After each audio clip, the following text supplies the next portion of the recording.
अस्सलाम वालेकुम जी दोस्तों, सो शौक करो।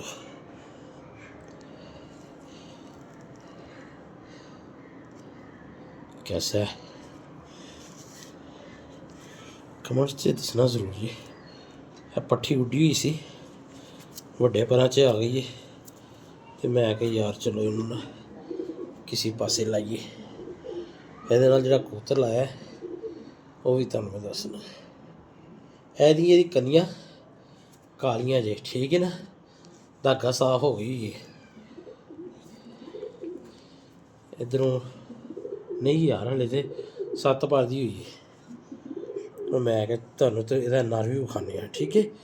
ਸਟੋਪ ਕਰ ਯਾਰ, ਸਟੋਪ। चलो लो जी, ਇਹ ਕਬੂਤਰ ਲਾਇਆ, ਠੀਕ ਹੈ। ਇਹ ਵੇਖੋ ਪਾਰੇ ਦੇ, ਇਹ ਵੀ ਇਹ ਛੱਡ ਰਹੇ ਤੇ ਅੰਦਰ ਜਾ ਰਹੇ। ਦੋਸਤੋ और दसना जरूर है ਤੁਹਾਨੂੰ जोड़ा कैसा लगा है, ठीक है। वो मैं कि यार बच्चियां तो फारक होए हैं, ओके करिए इन्हू, ठीक है जनाब। ये बच्चे चेक करना, बाकी अल्लाह खैर करेगा।